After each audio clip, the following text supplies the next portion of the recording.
আসসালামু আলাইকুম। কেমন আছো সবাই? আশা করি ভালো আছো। আলহামদুলিল্লাহ আমিও ভালো আছি। আজকে তোমাদের সাথে কিছু ফুলের টব শেয়ার করলাম, যেগুলো আমি কাগজের ক্লে দিয়ে তৈরি করেছি। কাগজের ক্লে দিয়ে তৈরি করা জিনিসপত্রে যদি পানি না লাগে তাহলে এগুলো যুগের পর যুগ পার হয়ে যাবে, নষ্ট হবে না। আর এই 3টা টবের মধ্যে 2টার বয়স 5 বছর আর একটির বয়স 8 বছর হয়ে গেছে। এখনও এগুলো কিন্তু একটুও নষ্ট হয়নি। তোমরা যদি কাগজের ক্লে দিয়ে নানান রকম জিনিসপত্র শিখতে চাও তাহলে প্লিজ আমাকে সাপোর্ট করবা, লাইক কমেন্ট করে পাশে থাকবা। যদি লাইক কমেন্ট না করো তাহলে কিভাবে বুঝতে পারবো আমার ভিডিওগুলো তোমাদের কাছে কেমন লাগে, ভালো লাগে কিনা। কাগজের ক্লে দিয়ে নানান রকমের হাঁড়ি পাতিল, ফুল ফল, বিভিন্ন রকমের ওয়ালমেট তৈরি করা যায়। আর তোমরা যদি শিখতে চাও আমি ধাপে ধাপে তোমাদের কাছে ভিডিওগুলো শেয়ার করব, যেন তোমরাও তোমাদের পছন্দ মতো অনেক কিছু তৈরি করে ঘর সাজাতে পারো। বিশ্বাস করো, যখন তোমরা এইসব জিনিসপত্র নিজ হাতে তৈরি করে ঘরে সাজিয়ে রাখবা, যত তোমার আত্মীয় স্বজন আসলে দেখে মুগ্ধ হবে, তোমার অনেক প্রশংসা করবে, যেমনটা আমার বেলায় হয়। আর আমি এই ফুলের টবের জন্য অনেক আগে, প্রায় 5 বছর আগে কালার পেপার দিয়ে কিছু ফুল তৈরি করেছিলাম। এগুলো অনেক ময়লা জমে গেছে, যেহেতু আমি গ্রামে থাকি। গ্রামে অনেক ধুলাবালু থাকে, সারাক্ষণ ধুলাবালুতে সব ভরে যায়। এই যে ফুলের পাতাগুলোর মধ্যেও দেখা যাচ্ছে কি পরিমাণ ময়লা।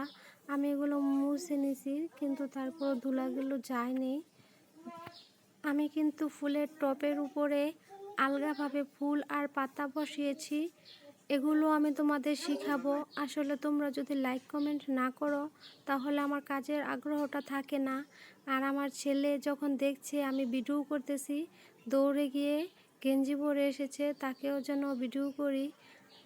ছোট মানুষ, তাই তার মনে অনেক আনন্দ, এজন্য আমি তাকে সরিয়ে দেইনি, তার মতোই তাকে ভিডিওতে তুলে নিলাম।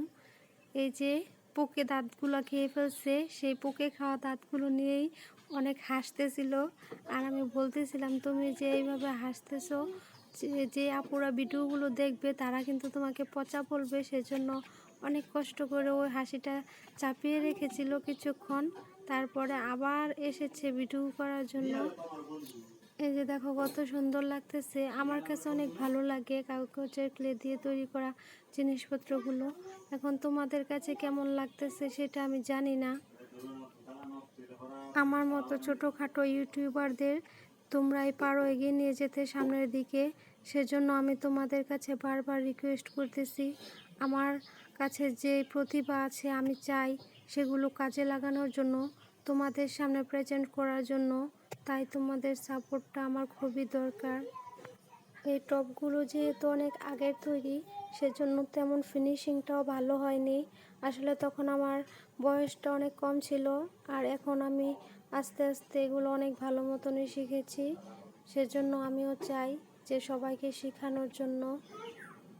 আমি এই টবগুলোর জন্য অনেক সুন্দর সুন্দর ফুল তৈরি করেছিলাম শপিং ব্যাগ দিয়ে, কিন্তু অনেক দিন হওয়ার কারণে শপিং ব্যাগের ফুলগুলোতে ময়লা জমে গেছে, তাই সেগুলো পরিষ্কার করে ফেলে দিয়েছি, আবার নতুন করে তৈরি করব। সেজন্য এই যে আমার ছেলে আবার এসেছে, এখন কিন্তু সেই কথাটা তার মনে পড়ে গেছে যে হাসলে পোকে খাওয়া দাঁতগুলো দেখে ফেলবে, সেজন্য অনেক কষ্ট করে মুখটা বন্ধ করে রেখেছে, কিন্তু কিছুতেই পারতেছে না। আমি কিন্তু তোমাদের কমেন্টের অপেক্ষায় থাকব। যদি তোমরা আমাকে কমেন্ট করো তাহলে পরের ভিডিওতে আমি তোমাদের দেখাবো কিভাবে এগুলো তৈরি করতে হয়। ফার্স্ট থেকে লাস্ট পর্যন্ত আমি তোমাদের শেখাতে চাই। প্লিজ তোমরা আমাকে কমেন্ট করে জানাবা। আল্লাহ হাফেজ, সবাই ভালো থাকো, সুস্থ থাকো।